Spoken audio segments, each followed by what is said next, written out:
சிவாய நம. திருச்சிற்றம்பலம். சைவத்திற்கு மேல் சமயமில்லை, உள்ளதே சிறக்கும் அல்லது தோன்றாது. நான் உங்கள் அஸ்ட்ரோ சின்னதுரை, புலிமிசைப்புத்தூர், பெரம்பலூர் மாவட்டம். ரிஷபராசி ஆவணி மாத பலன் 2026. நிகழும் மங்களகரமான பராபவ வருடம் தமிழ் மாதங்களில் 5வது மாதம் ஆவணி மாதம். ரிஷபராசிக்காரர்களுக்கு எப்படிப்பட்ட கிரக நிலைகள் இருக்கிறது, அதனால் என்ன பலன்கள் ஏற்படும், இந்த மாதம் செய்யக்கூடிய வழிபாடுகள் என்ன, பரிகாரங்கள் என்ன என்பதை பற்றி இந்த காணொலியிலே பார்ப்போம். இது போன்று தொடர்ந்து தமிழ் மாத ராசி பலன்களை தெரிந்து கொள்ளவும், ஜோதிட தகவல்களை தெரிந்து கொள்ளவும் நமது சேனல் அஸ்ட்ரோ சின்னதுரை சப்ஸ்கிரைப் செய்து கொள்ளுங்க, லைக் பண்ணுங்க, நண்பர்களுக்கு ஷேர் பண்ணுங்க. அதாவது பார்த்தீங்கன்னா சூரியன் சிம்ம ராசியில, அதாவது பார்த்தீங்கன்னா ஆட்சி பெற்று சிம்ம ராசியில சஞ்சரிக்கக்கூடிய காலம் தான் இந்த ஆவணி மாசம். அப்ப இந்த ஆவணி மாசம் 6ஆம் தேதி பார்த்தீங்கன்னா வாஸ்து நாள். அதாவது பார்த்தீங்கன்னா புதிதாக வீடு கட்டுவதற்கு, மனை கொள்வதற்கு மிக அற்புதமான நாள் வாஸ்து நாள், முகூர்த்த நாளும் கூட. அடுத்ததா பார்த்தீங்கன்னா ஆவணி மாதம் 11ஆம் நாள் வரலட்சுமி விரதம். அன்றைய தினம் விரதம் இருந்து மகாலட்சுமி வழிபாடு செய்ய வேண்டும். பெருமாள் கோயிலில் சென்று தாயார் சன்னதியிலே நெய் விளக்கேற்றி மல்லிகை பூ அல்லது தாமரை பூ சாற்றி வழிபாடு செய்கிறதும், அல்லது வீட்டிலே மகாலட்சுமி படத்திற்கு நெய் விளக்கேற்றி தாமரை மலர்களால் அர்ச்சனை செய்வதும் செல்வ வளத்தை உங்களுக்கு கூட்டும். அடுத்ததா பார்த்தீங்கன்னா இந்த ஆவணி மாதம் 19ஆம் நாள் சனீஸ்வர ஜெயந்தி. அதாவது பார்த்தீங்கன்னா சனி பகவான் பிறந்தது.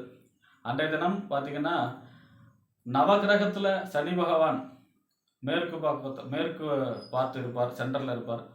அவருக்கு கருப்பு பட்டு எடுத்து சாத்தி நல்லெண்ணெயில் விளக்கேற்றி வழிபாடு செய்கிறது, அல்லது பைரவர் வழிபாடு செய்கிறது, அல்லது எல்லை காவல் தெய்வம் கருப்பசாமி ஐயனார் வழிபாடு செய்கிறது. இவங்கெல்லாம் சனியோட அம்சம். அப்போ இந்த மாதிரியான வழிபாடுகள், பைரவர் வழிபாடு, சனீஸ்வரர் வழிபாடு செய்வது மிக அற்புதமான பலனை தரும். அடுத்ததாக பார்த்தீங்கன்னா இந்த ஆவணி மாதம் 26ஆம் தேதி செவ்வாய் ஜெயந்தி. அதாவது பார்த்தீங்கன்னா நவகிரகத்தில் செவ்வாய் பிறந்தது. தைரியக்காரகன், வீரியக்காரகன், பராக்கிரமக்காரகன் சொல்லக்கூடிய செவ்வாய் பிறந்தது. அதாவது அன்றைய தினம் நவகிரகத்தில் செவ்வாய், அதாவது தென்முக கடவுளாக இருப்பார், தெற்கு பார்த்திருப்பார்.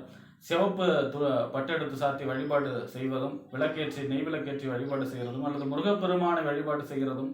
ஏன்னா செவ்வாயோட அதிதேவதை முருகப்பெருமான். அல்லது வீரபத்திரை வழிபாடு செய்வதும், மதுரை வீரனை வழிபாடு செய்வதும், இவங்க எல்லாமே செவ்வாயோட அம்சம் தான். அப்போ அந்த மாதிரியான வழிபாடு செய்வது உங்களுக்கு வீரத்தையும், அதே மாதிரி பார்த்தீங்கன்னா எடுத்த காரியத்தில் வெற்றியும் கொடுக்கக்கூடிய அமைப்பாக இருக்கும். அடுத்ததாக ஆவணி மாதம் 28ஆம் நாள் பார்த்தீங்கன்னா விநாயகர் சதுர்த்தி. விநாயகர் தினம் விரதம் இருந்து விநாயகர் பெருமானை வழிபாடு செய்ய வேண்டும். விநாயகர் பெருமானுக்கு வழிபாடு செய்வது நம்மளுடைய வாழ்க்கையில் ஏற்படக்கூடிய அனைத்து விதமான தடைகளும் விலகும். அதாவது நவகிரகத்தில் கேது தான் தடையை உண்டாக்கக்கூடிய கிரகம், எதையும் தடுக்கும் சுருக்கும் அப்படின்னா அது கேது தான். அப்போ அந்த கேதுவோடைய அதிதேவதை யார் அப்படின்னா விநாயகர் பெருமான். விநாயகர் பெருமானை வழிபாடு செய்யும் பொழுது தான் நமக்கு எந்த தடையாக இருந்தாலும் விலகும். ஒரு சூர தேங்காய், சதுர தேங்காய் போடுவது விநாயகருக்கு அனைத்து விதமான தடைகளையும், அதாவது அனைத்து விதமான பீடைகளும் ஒழியும். ஆக விரதம் இருந்து விநாயகர் பெருமானை அன்றைய தினம் வழிபாடு செய்ய வேண்டும். ஆக இப்படிப்பட்ட சிறப்பு வாய்ந்த இந்த ஆவணி மாதத்திலே ரிஷபராசியை பொறுத்த வரைக்கும் உங்கள் ராசிநாதன் சுக்கிரன். உங்கள் ராசிக்கு 6ஆம் இடம், நோய் எதிரி வம்பு வழக்கு கடன் சொல்லக்கூடிய 6ஆம் இடத்துக்கு அதிபதியும் சுக்கிரன் தான். 5ஆம் இடத்துல சஞ்சரிக்கிறார், நீச்சமாகி சஞ்சரிக்கிறார் 16ஆம் தேதி வரை. பொதுவாக ராசிநாதன் நீச்சம் ஆகக்கூடாது. அதாவது எந்த யோகம் இருந்தாலும், எந்த அவயோகம் இருந்தாலும் அதெல்லாம் சமாளிக்கக்கூடிய வலிமை ராசிநாதனுக்கு உண்டு.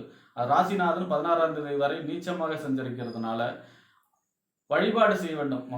சுக்கிரனுடைய அதிதேவதை மகாலட்சுமி. வெள்ளிக்கிழமையிலே பெருமாள் கோயில் சென்று தாயார் சன்னதியிலே நெய் விளக்கேற்றி மல்லிகைப்பூ அல்லது தாமரை பூ சாற்றி வழிபாடு செய்வது யோகத்தையும் நன்மையையும் கொண்டு வந்து சேர்க்கும். 16ஆம் தேதிக்கு அப்புறம் உங்கள் ராசிக்கு 6ஆம் இடத்துல ஆட்சி பெற்று வலுவான நிலையில் ராசிநாதன் சஞ்சரிக்கிறார்.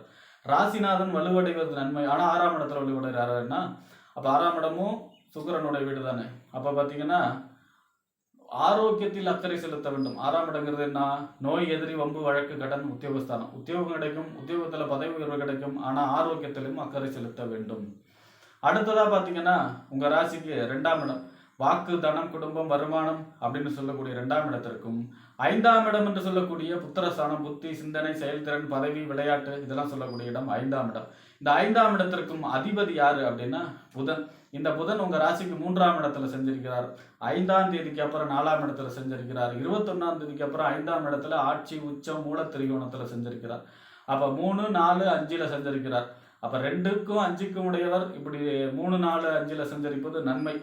அதிலும் குறிப்பாக மாதத்தின் பிற்பகுதி யோகத்தை செய்யும். எதிர்பாராத நன்மை, அதிர்ஷ்டம், திரிகோணஸ்தானம் வலுப்படைகிறதுல 5ஆம் அதிபதி 5ல் ஆட்சி உச்ச மூல திரிகோணம் அடைகிறாருன்னா மிகப்பெரிய நன்மை. பதவி கிடைக்கக்கூடிய அமைப்பு, அதே மாதிரி பொறுப்பு கிடைக்கக்கூடிய அமைப்பு, பெரிய வெற்றியை, அரசியல் வெற்றியை கொடுக்கக்கூடிய அமைப்பு, சிந்தனை செயல்திறன் மிக சிறப்பாக செயல்படக்கூடிய அமைப்பு, குழந்தை பிறப்பு, கரு உண்டாகக்கூடிய அமைப்பு, காதலில் ஏற்படக்கூடிய அமைப்பு, காதலில் வெற்றி பெறக்கூடிய அமைப்பு, திருமணம் போன்ற சுபகாரியங்கள் அனைத்தும் வீட்டிலே நடக்கக்கூடிய அமைப்பு, இந்த மாதிரியான தாய்மாம வழி யோகங்கள் கிடைக்கக்கூடிய அமைப்பு, இந்த மாதிரி புதன் இந்த மாதம் உங்களுக்கு மிக அற்புதமான யோககரமான நல்ல பலன்களை, சமயோசித புத்தின்னு சொல்லுவாங்க இல்லையா, புதன் தான் சமயோசித புத்தி, எதை எங்கே எப்படி செய்யணும்னு சொல்லக்கூடிய திறமை வாய்ந்தவர்.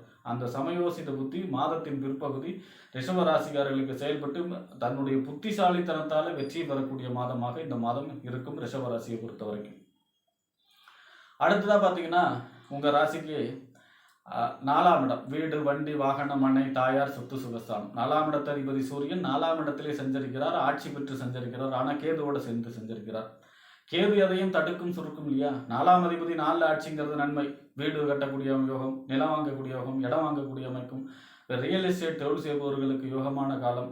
ஆனால் தாயாருடைய ஆரோக்கியத்தில் மட்டும் அக்கறை செலுத்த வேண்டும். உஷ்ண சம்பந்தப்பட்ட தீராத தலைவலி, கண் சம்பந்தமான பிரச்சனை, முதுகெலும்பு பாதிக்கிறது, இந்த கேஸ் சம்பந்தமான, நெருப்பு சம்பந்தமான விஷயங்களில் கவனமாக இருக்க வேண்டும். எப்பொழுது தாயாருடைய ஆரோக்கியத்தில் மட்டும் அக்கறை செலுத்த வேண்டும். மற்றபடி யோகத்தை செய்யும்.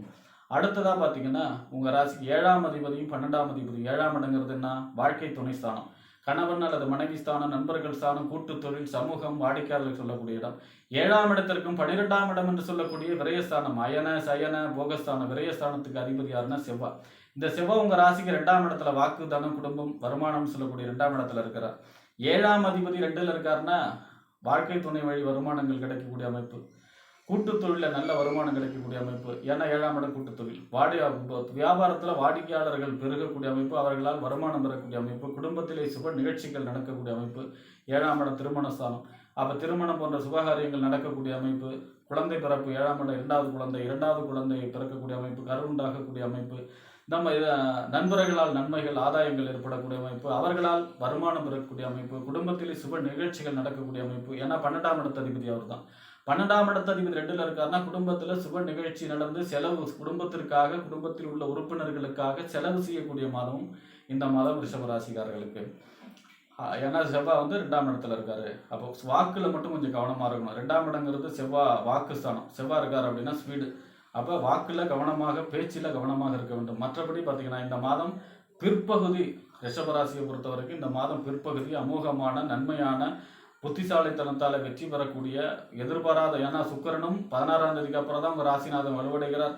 இப்போ 21ஆம் தேதிக்கு அப்புறம் தான் புதன் உச்சமடைகிறார். ஆக மாதத்தின் பிற்பகுதிங்கிறது யோககரமான, அதிர்ஷ்டகரமான, எதிர்பாராத அதிர்ஷ்டங்களையும் நன்மைகளையும் அனைத்து விதமான சுபகாரியங்களும் நடக்கக்கூடிய மாதமாக ரிஷபராசிக்காரர்களுக்கு இந்த ஆவணி மாதம் அமையும் என்று கூறி விடைபெறுகிறேன். நன்றி, வணக்கம்.